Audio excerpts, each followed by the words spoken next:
country stuff. So you've got some question, some asking. You've salam kam. You can monama look na. You can back him. Some response. So time you asking a question, just let us know where you're asking from, what your name is, and then just ask a question related to the topics that we discussed, and then we can respond. Suppose you've got some asking.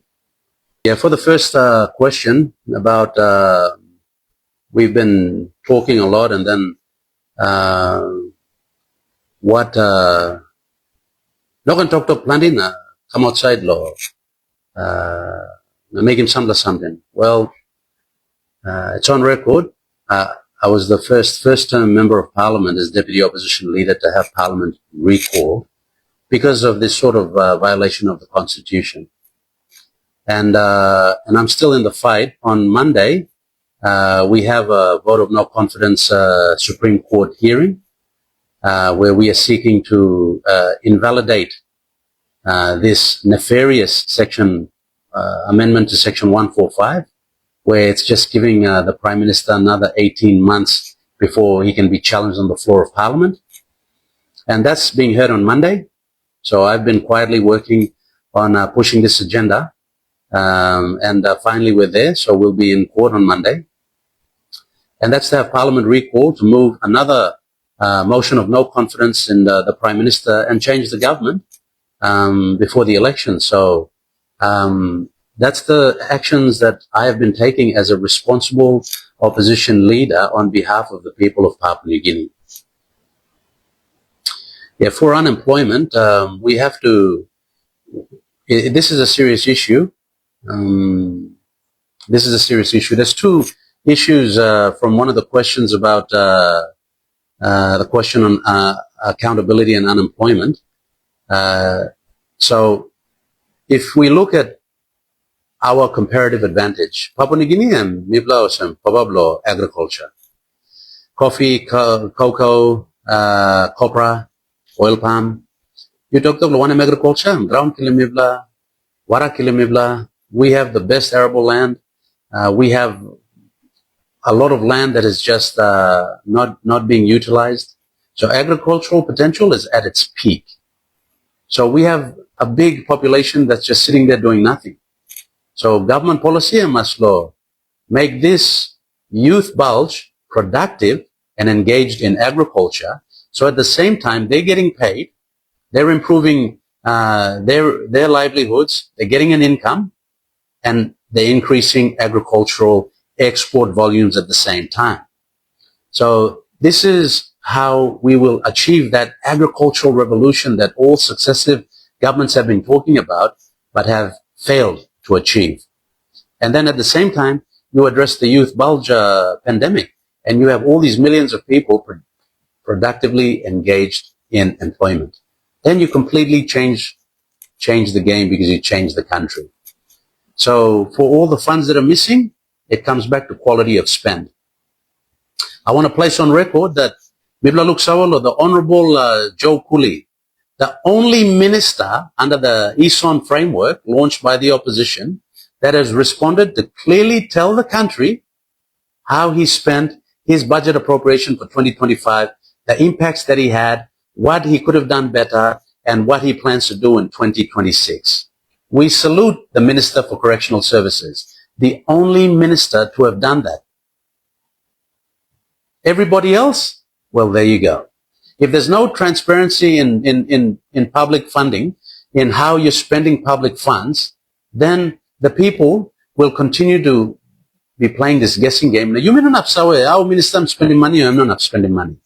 Auditor General needs to be funded so that there's more scrutiny on acquittals and on reporting on public expenditure, so it keeps everybody accountable, especially ministers of state who are charged with billions of kina and just go on a spending spree, not to push government policy, but for personal empire building. So, Keron Simon, you asked one good question, grey listing. Now, grey listing it's a situation where the Financial Action Task Force have given us the status of grey listing because we have weak anti-money laundering systems in place.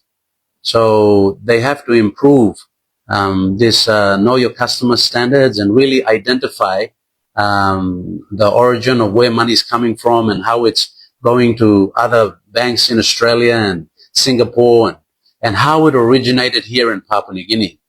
So, and yes, it's we are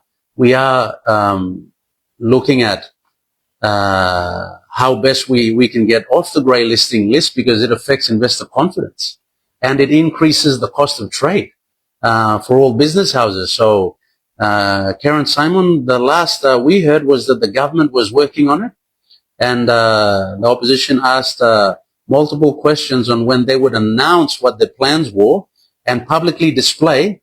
But to date, after we were grey listed in February, and now we're coming to the end of April, we are still waiting to know exactly who's on this task force to deal with the grey listing, how it's going to be handled, what reforms are being taken form and shape, what legislation will have to be passed so that we can fast track our way out of grey listing.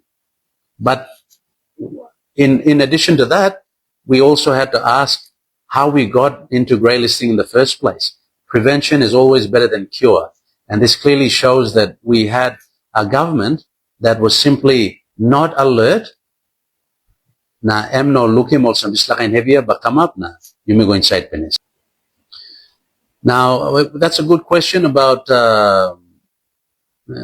well, that's right. I mean, the problem, we can't be here to just say that the problem is the Prime Minister. The system is broken. The system is weak.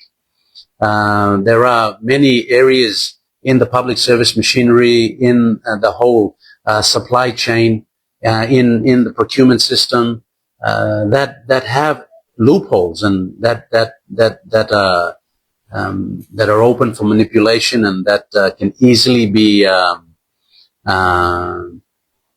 bent in a way that serves a few people pushing to manipulate these systems. But more so about the system, it's only when you have strong leadership in place that applies critical thinking, root cause analysis.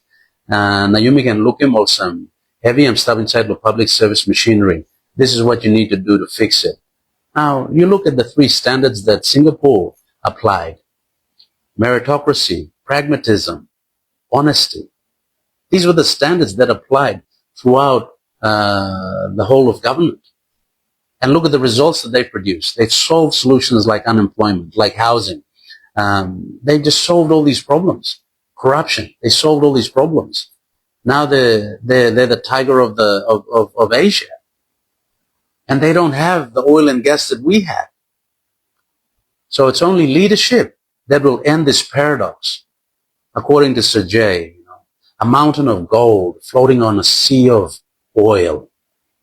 Yet our people are so poor because of leadership. Leadership will fix the systems.